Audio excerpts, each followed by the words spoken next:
विशाल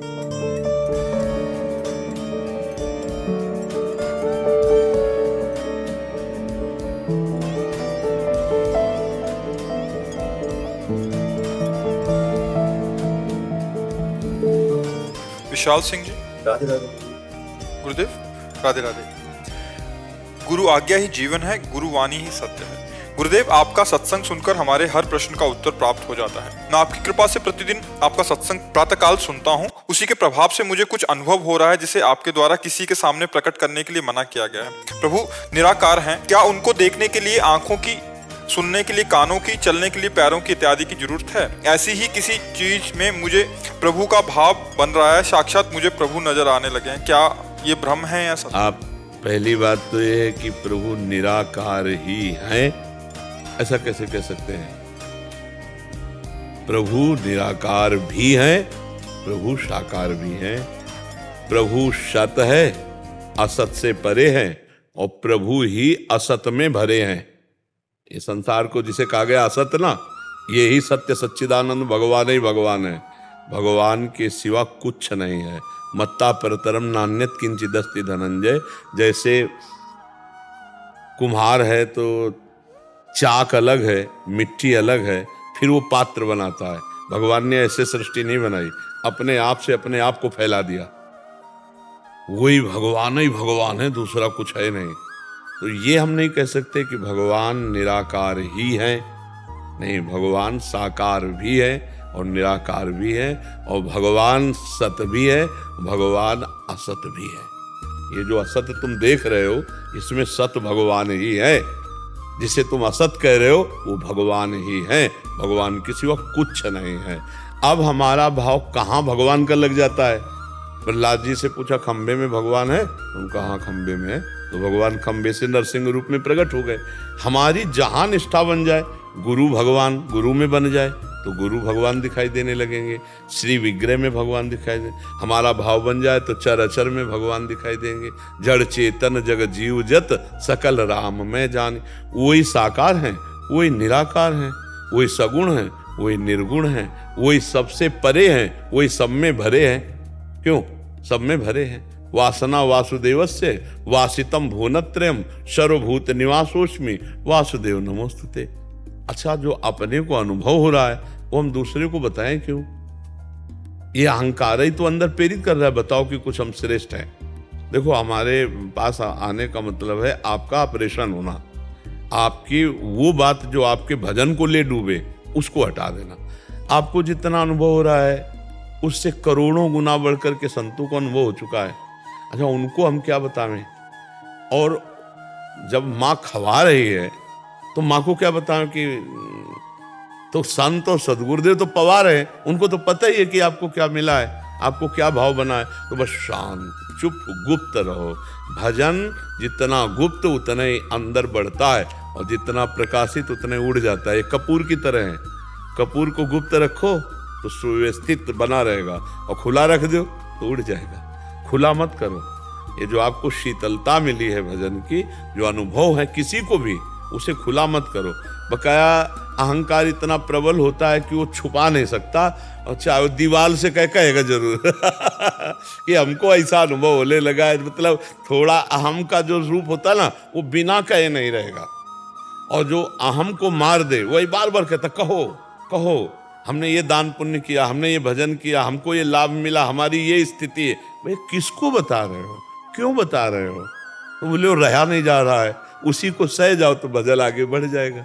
ठीक है। मंदिरों में जो दान दक्षिणा देते हैं और नाम अनाउंसमेंट करते हैं, फलाने ने इतना दिया, फलाने वो सब, हाँ वो सब काम का नहीं। काम का तो ऐसा है कि कोई जान न पावे।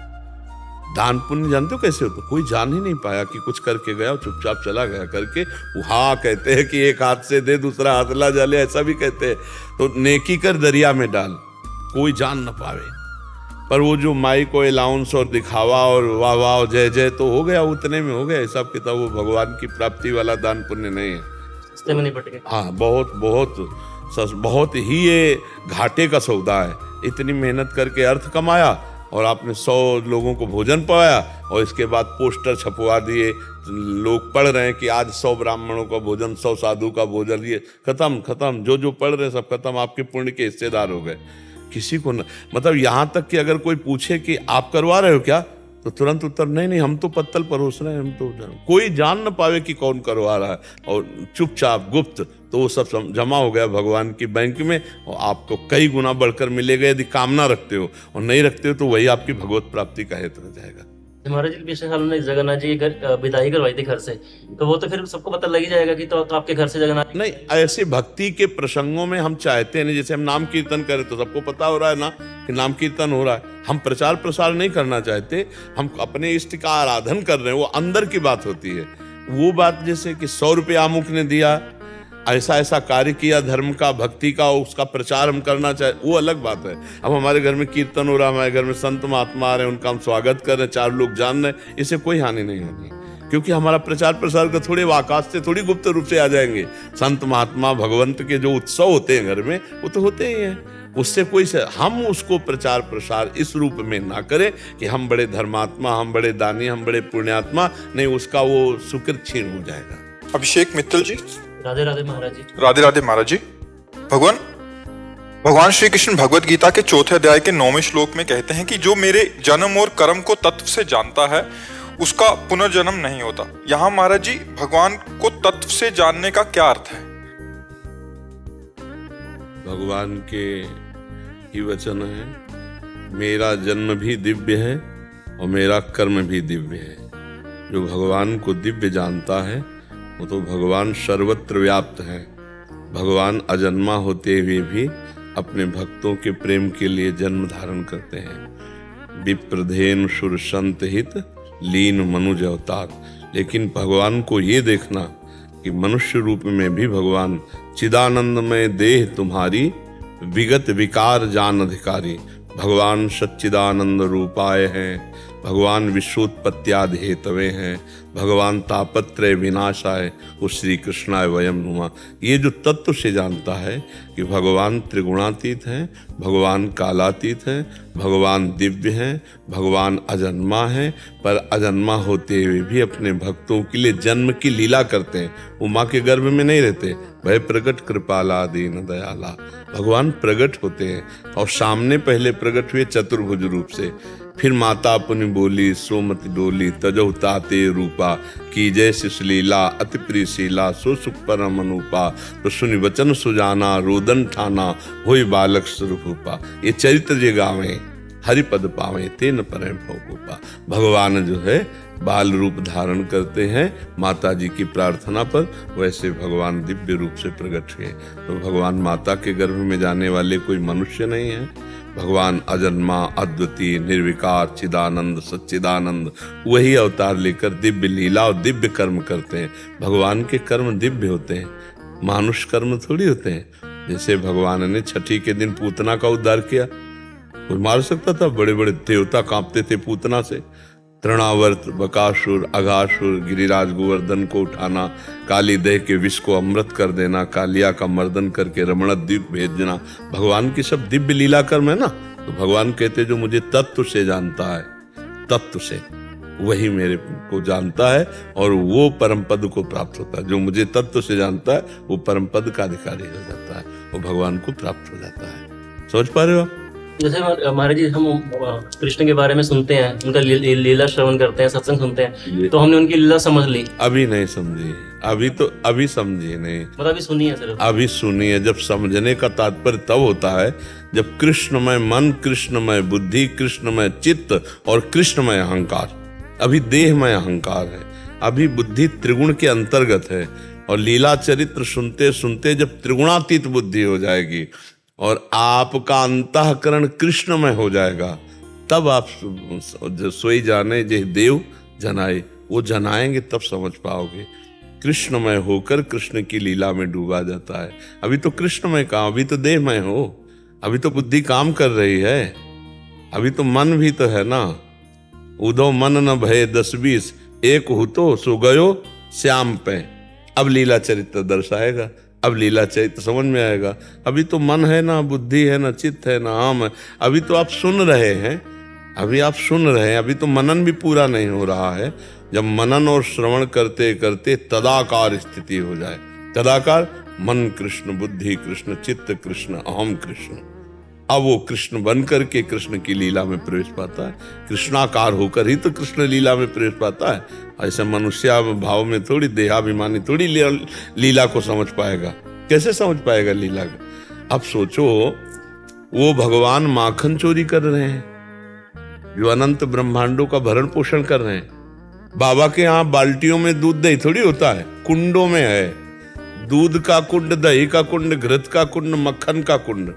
9 लाख गवे तो केवल नंद बाबा के, और कितने नंद हैं, और सबके लाडले लालजू हैं, और हर नंद के पास लाखों गवे हैं। और भगवान के घर में कुंडों की ऐसे लाइन के लाइन कुंड बने, दधी के, दूध के, माखन के। अब भगवान खूब दिन भर ना आए तो भी कमी नहीं पड़ेगी। हाँ, गोपी जनों का भाव कि जो यशोदा मैया को सुख मिल रहा है वो मुझे कैसे सुख मिले। मैं सुंदर दूध दूहूं, अच्छा दही जमाऊं, मथु मक्खन बने, और मैं दूर टांगूं, और लाला मेरे घर आवे, और ऐसा जब करे और मैं पकड़ूं तो जैसे मैया डांटती और लाला भयभीत होता है, वैसा मैं देखना चाह। क्या प्रभु मुझे ऐसा सुख प्रदान करेंगे? तो हर गोपी को जैसी भावना, ये था माम प्रपद्यन्ते तास तथैव, भगवान वैसा सुख प्रदान करते हैं। तुम भगवान की लीला की समानता नहीं कर सकते हो। भगवान वहां भाव, वहां चोरी थोड़ी कर रहे। चोर तो वो होता है, अभाव में चोरी होती है कि नहीं? एक तो भगवान और दूसरे नंद के लाड़ीले लाल, वहां कोई अभाव है? अरे ब्रज के मंडल के राजा हैं नंद बाबा, वहां कुछ कमी है क्या लाला के लिए? हीरे जवाहरात तो वहां न्यौछावर में दिए जाते, चोरी कहाँ? हमारे पूर्ण समर्पण इससे रिलेटेड है। जैसे आपने परसों के सत्संग में बताया था कि हम अपना पूरा भार भगवान को दे। हम ये सोचते हैं कि मैं कमा रहा हूं, मैं मर गया तो मेरे घर वालों को क्या होगा। तो ये भी हम मतलब ये भी सारा इसी के अंतर्गत आता है। पूरा भक्त का पूरा तन मन परिवार जीवन सब कुछ भगवान है, सब कुछ भगवान को समर्पित होता है, और भगवान वैसा पालन पोषण करते हैं। भक्त के द्वारा क्या ऐसा थोड़ी कि केवल माले चलता रहता है? नहीं, भक्त के द्वारा फावड़ा भी चलता है, भक्त के द्वारा व्यापार भी होता है, भक्त के द्वारा नौकरी भी होती है। ऐसा थोड़ी होता है। भक्त का मतलब केवल थोड़ा कि कंठी तिलक बांध लिया बस माले लिए, ये तो निवृत्ति परक है। प्रवृत्ति परक भक्त जो होते हैं गृहस्थी में, उनके लिए कार्य भी है, और सब कार्य भगवान के लिए। देखो पांडव जो कितने महान भक्त हैं, पर देखो कैसा कार्य कर रहे हैं। अम्बरीश जी कितने महान भक्त हैं, चक्रवर्ती सम्राट, पूरा राज्य शासन चला रहे हैं। तो समझ पा रहे हो ना, भक्ति का मतलब कायर नहीं होता। अगर संत जन भी हैं तो देखो प्रयासरत रहते हैं, साधना, तपस्या, समाज सेवा, लोक सेवा। कोई कायर बन के थोड़ी, जो कायर बन के बैठता है वो भक्त नहीं होता, चाहे गृहस्थ हो चाहे बाबा जी हो। कायर कभी भक्त नहीं होता। जो प्रयत्नशील है, तपस्या, धर्माचरण परायण, भजन परायण, समाज सेवी। देखो संतों को देखो, बड़ी बड़ी समाज सेवा हो रही। अपना परिवार पोषण करना मुश्किल है, लाखों का पेट संतों के द्वारा भर रहे। वो क्या है, आज सत्संग में सुना, लक्ष्मी जी स्वयं उनकी सेवा में उपस्थित हो जाती, क्योंकि भगवान के भक्त है ना।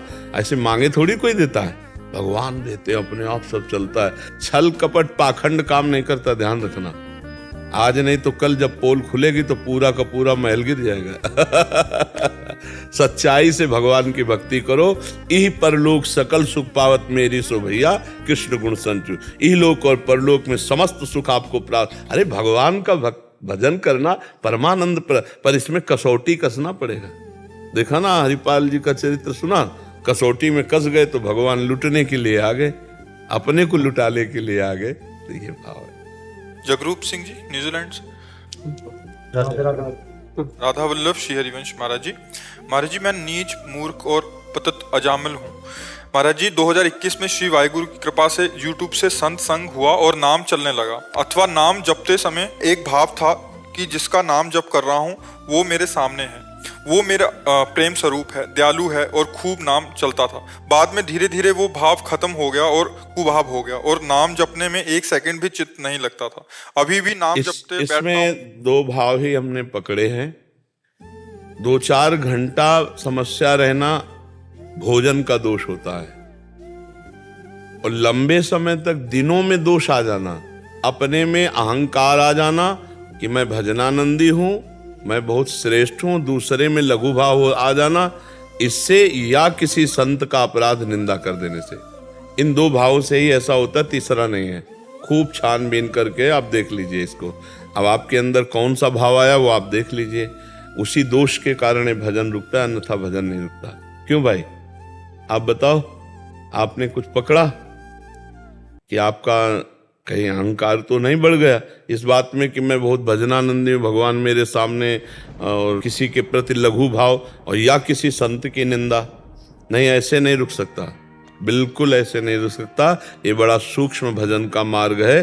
अभी परसों नरसों एक संत भगवान आए हुए थे, बहुत अच्छी अवस्था संत भगवान की थी, तो वो भी रो के यही कह रहे थे कि मेरी ऐसी स्थिति थी, रुक गई, अब मैं तड़पड़ा रहा हूँ। पाल के संत के पास गया तो उन्होंने आपका बताया कि उनके पास जाओ, ठीक हो जाएगा। ऐसा तो भगवान की कृपा से थोड़ी देर में ही उनसे कहा चलने लगा कि नहीं चलने, उन्होंने कहा हाँ चलने लगा। तो उनको जैसा कहाया था आप भी वैसा कर लीजिए। गुरुजनों ने जो निषेध किए हैं जी, अगर वैसे आचरण कभी गलती से हो जाए तब आचरण से नहीं बाधा पड़ेगी, आचरण से नहीं। जैसे आचरण में कोई त्रुटि हो जाती है ना, मान लो काम क्रोध आदि जनित जैसे कोई अपने से दोष बन जाते हैं ना, तो छाती जलती है पर भजन नहीं रुकता। छाती जलेगी, बार बार अंदर से आएगा, अरे बहुत नीच हो यार, ये कैसे हो गया, ये गलती कैसे हो, ये जो पश्चाताप होता है तत्काल वो भजन में ले आता है। और भगवान बड़े कृपाल होते हैं, उस समय क्षमा कर देते हैं, लेकिन ये दोष भजन नहीं होने देगा। किसी संत पर हमारी कोई टीका टिप्पणी ऐसी जो निंदा बन गई या किसी की अवहेलना, अपने में अहंकार का भाव, इससे भजन चौपट हो जाएगा, पक्का रुक जाएगा और चलेगा नहीं जब तक अपराध क्षमा याचना का समाधान हम उस दिन करवाया था, आज आप समझ लीजिए।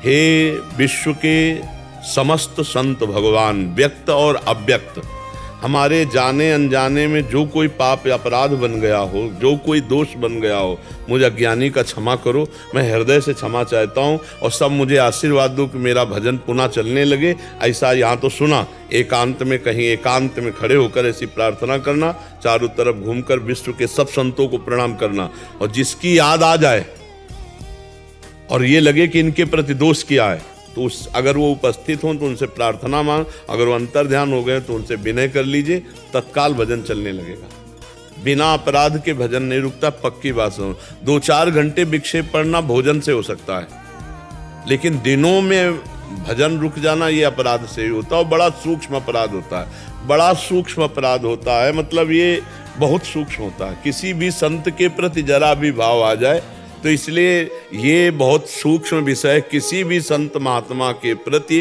किया हुआ अपराध सीधे भजन को रोक देगा। और यही एक है जिसमें अपने में अहंकार और दूसरे में दोष दर्शन, यही हमको गिरा देता है। साधु को यहाँ सावधान रहना चाहिए। और इस पर देख लेना बच्चा, अभी देख लेना, अगर ये बात करोगे ना तो तत्काल कनेक्शन जुड़ जाएगा, तत्काल चलने लगेगा, आप खुद देख लेना, ठीक है। हाँ, अब बस अब जो तुम्हें चित्र दिखाई दे साधु का, क्या बस उसी से क्षमा मांगते जाओ, अभी अपने आप चल जाएगा। ये भागवतिक है, ये मतलब ये कोई बाहरी नहीं है कि किसी से सोच ले तो भजन रुक जाए, संतों के प्रति सोच ले तो भजन रुक जाए, ऐसा खतरनाक खेल है। इसीलिए सब संतों की 4 जुगन के भगत जे, तिनके पग की धूरी, सर्वस लय सिर राखियो मेरी जीवन मूरी। इसी से हम बढ़ते हैं।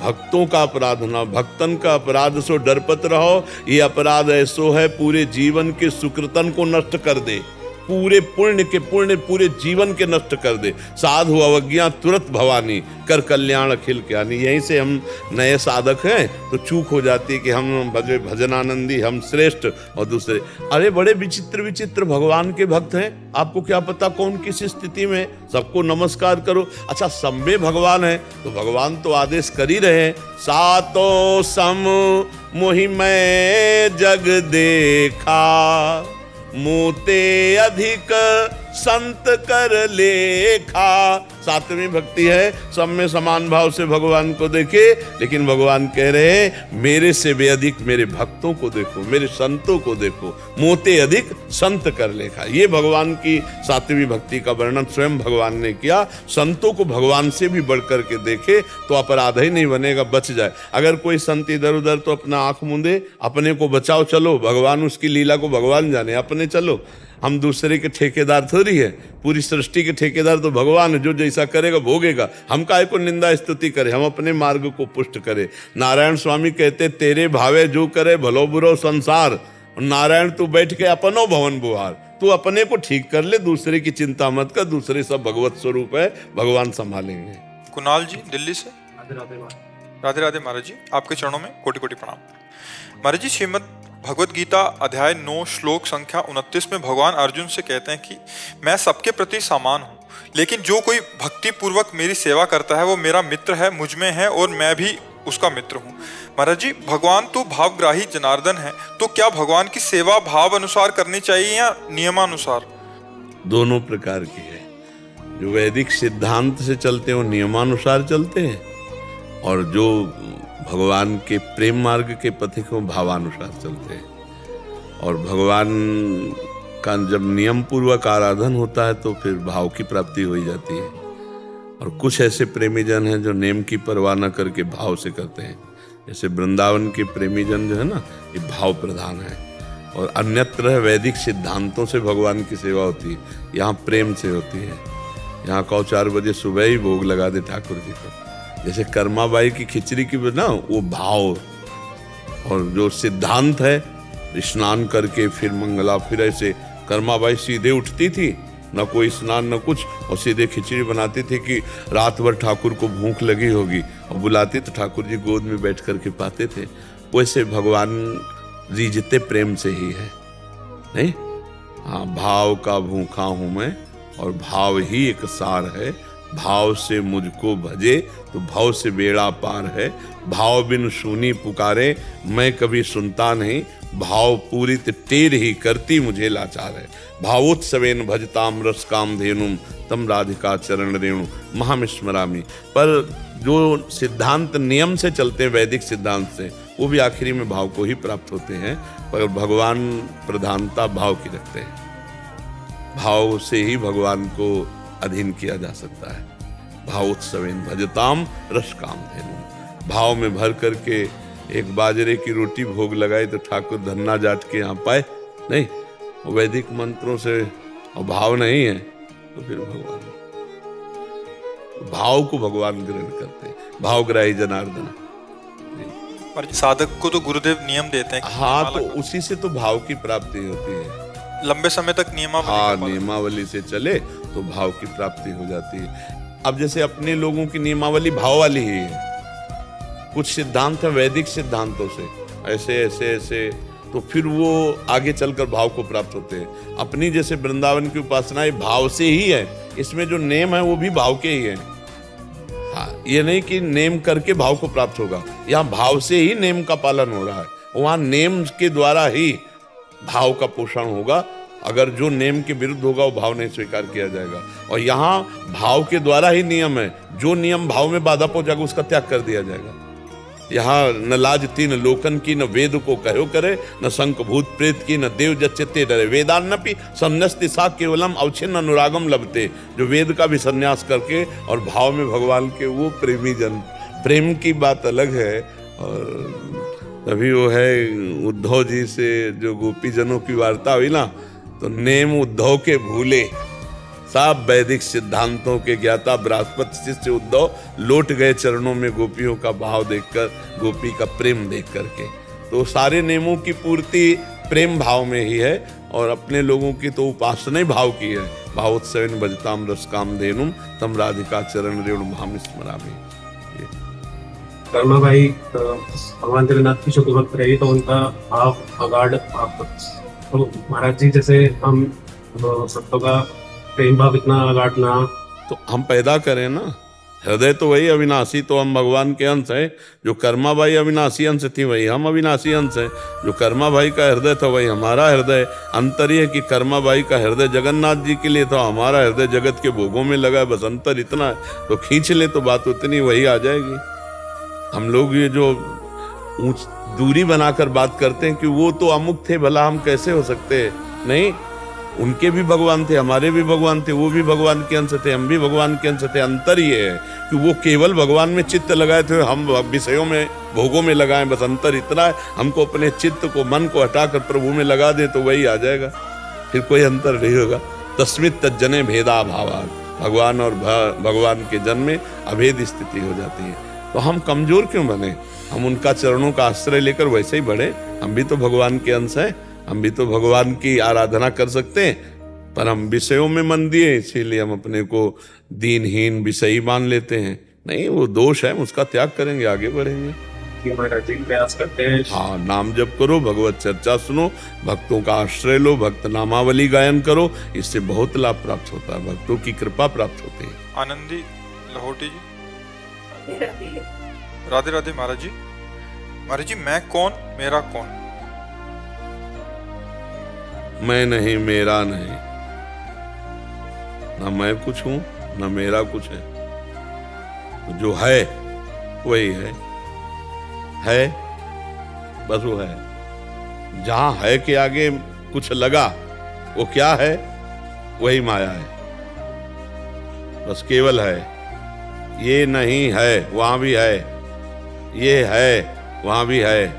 जो है वही भगवान है, वही परब्रह्म है, और जिसके आगे कुछ लगा वही माया लग गई। कुछ भी लगे, मैं के आगे कुछ भी लगे,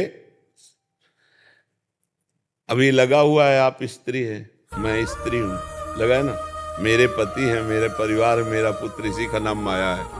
जहां कुछ लगा वही माया है, और जब सब कुछ जो लगा हुआ है उसे हटा दो तो जो बचा वही है। तो क्या है?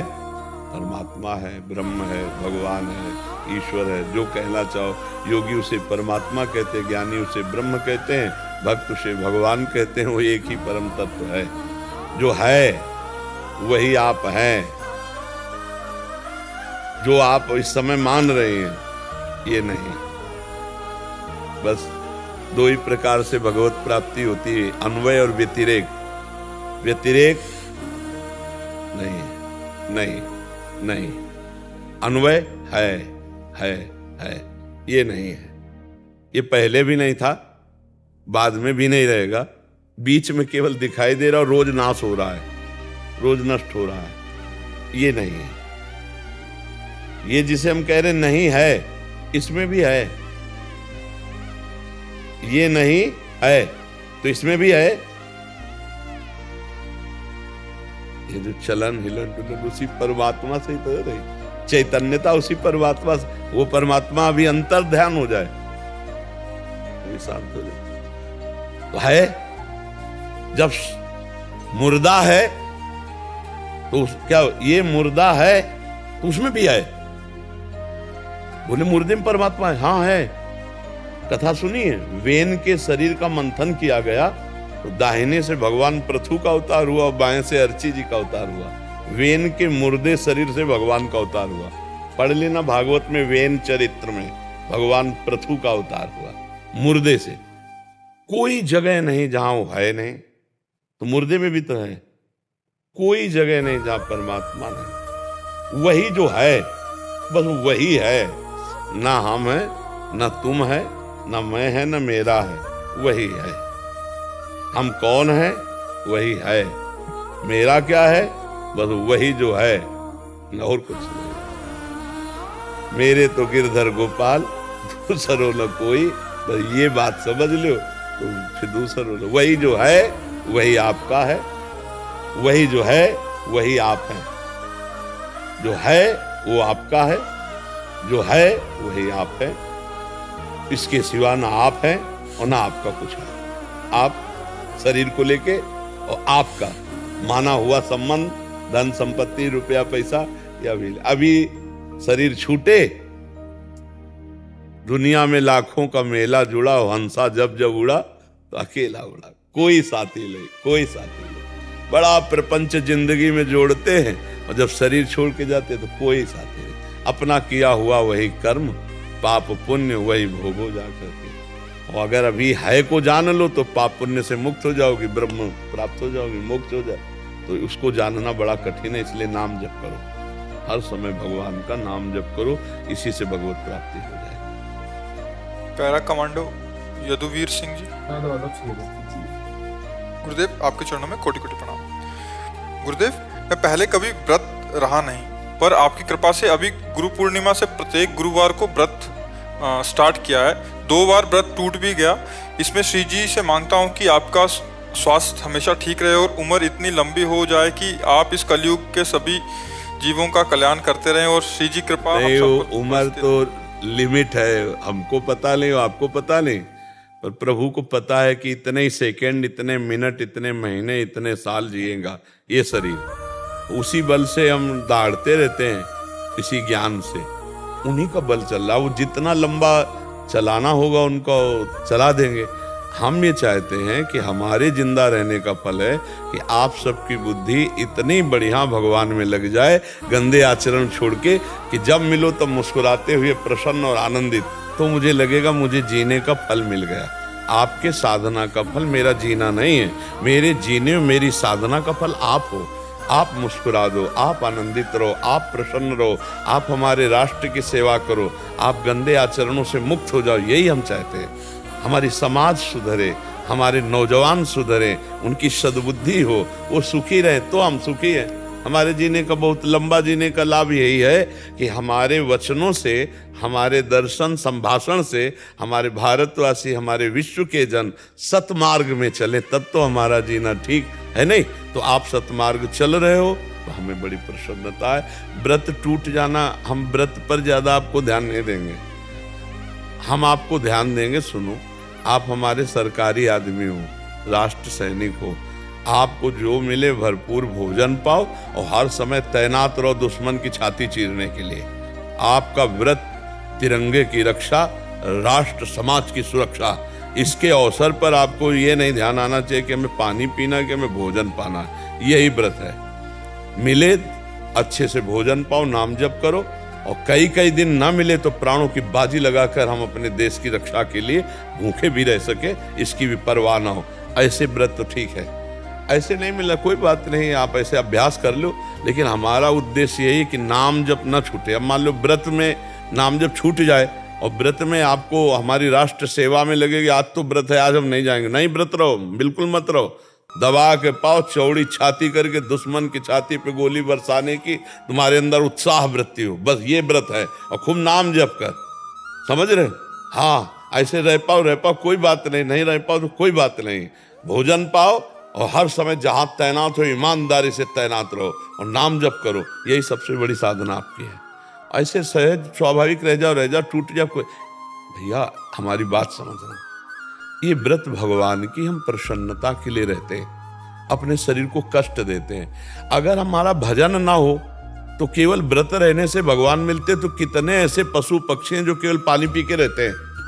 जरा विचार करना, सृष्टि में इतने पक्षी हैं जो केवल फल खा के रहते हैं, कितने जीव हैं जो केवल मिट्टी खा के रहते हैं, कितने जीव हमारी क्या इनको भगवत प्राप्ति हो गई? क्या भगवत प्राप्ति होती भजन से। अगर भूखे रहकर भजन हो रहा है तो ठीक है, अगर भोजन पा करके भजन हो रहा है तो भजन करो। भूखे रहकर भोजन का चिंतन हो रहा मत रहो, व्रत 2 रोटी खाओ और भजन करो, भगवान का चिंतन करो। भूखे रहकर खूब बढ़िया भजन हो रहा है, रह जाओ, कोई बात नहीं। भूखे रहकर के शरीर कमजोर नहीं करना, क्योंकि आपका शरीर प्रधान राष्ट्र सेवा में लगा हुआ है। आप एक वीर योद्धा हैं, तो आपकी वीरता में कमी ना आवे। आपका शरीर, आपका उत्साह, आपकी बुद्धि, तीनों आपके देश पर न्यौछावर करने के लिए तैयार रहो, यही हमारी प्रार्थना है। ठीक है? हाँ, आप नाम जप करो और उत्साह संपन्न रहो।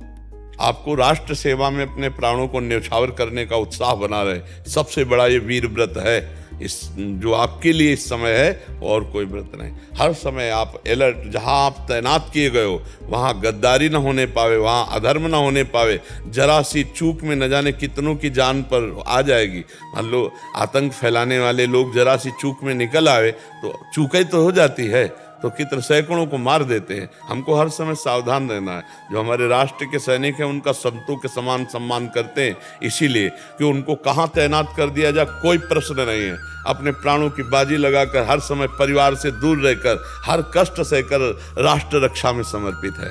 आपका व्रत है राष्ट्र रक्षा, आपका व्रत है उत्साह संपन्न होकर समाज सेवा। इस पर जरूर ध्यान देते रहना। क्योंकि भगवान ये जब से आपसे नाम मिला है तब से मन ऐसा हो गया जैसे किसी को, अब कोई जैसे वहां पे देखा था एक लड़का पानी की टंकी से कूद गया, तो कोई भी देखता हूँ जैसे कोई मर गया, कोई आप शरीर को नष्ट नहीं, पूरे दिन का जितना भी मैंने भजन किया है आपकी कृपा से जो भी है इसको दे दो, मतलब जो भी कुछ गलत देखता हूँ इसको दे दो। बिल्कुल, दयालुता का यही स्वरूप है और उसका पलट कर आपको और अच्छा फल मिलेगा। ये भी है। जैसे आप आज का दिन का भजन आपने किसी को दे दिया तो वो जाएगा, उसका कल्याण करेगा, और उस कल्याण का जो फल आएगा लौट के वो आपको डबल मिलेगा। ये कोई बिरला ही समझता है, इसलिए आप ऐसे जी।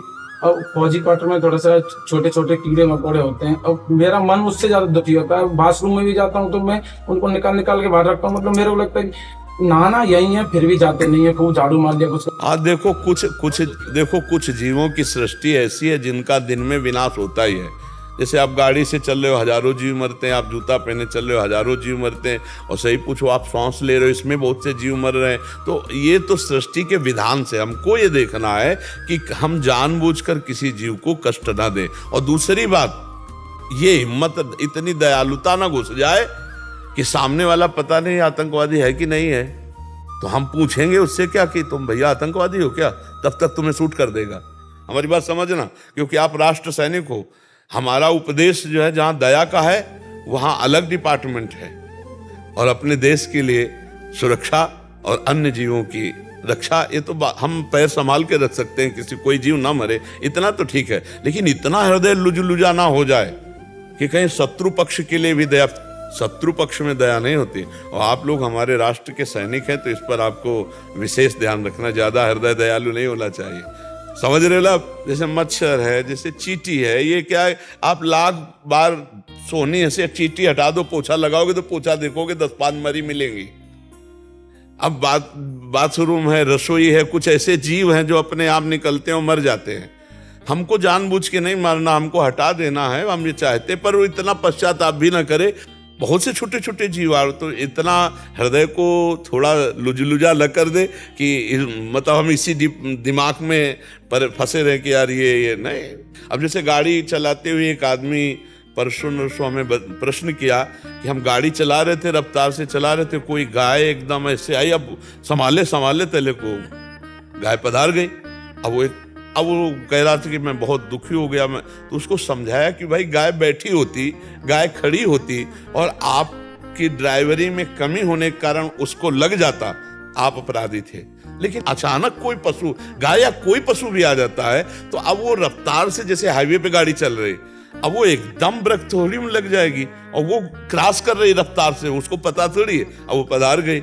और सहृदय होने के कारण दुख होता ही है, जो भक्त हृदय होता है कि अरे बाप रे गाय मर गई, गौ हत्या लग गई। तो गौ हत्या तब मानी जाएगी जब गाय खड़ी है, गाय बैठी है, आपको दिखाई दे रहा है, और आप कंट्रोल फ्री होकर उसमें ठोक दिए, अब मानी जाएगी। ऐसे ही हम चल रहे हैं, हम क्रिया कर रहे हैं, अचानक कोई जीव पधार जाता है, तो हम जानबूझकर किसी जीव को कष्ट नहीं देंगे, और शत्रु पक्ष में जानबूझकर हम निर्दयी स्वभाव रखेंगे।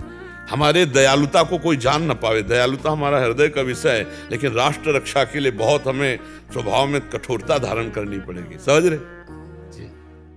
राधा राधा राधा राधा राधा राधा राधा राधा राधा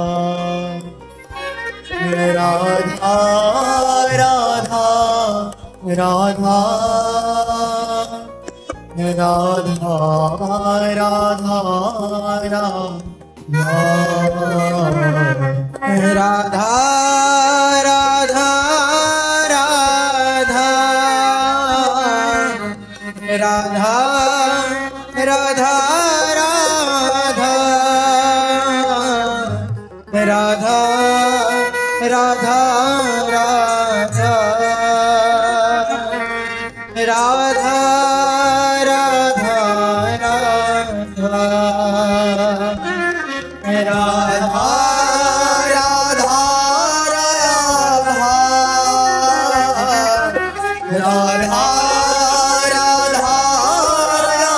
राधा राधा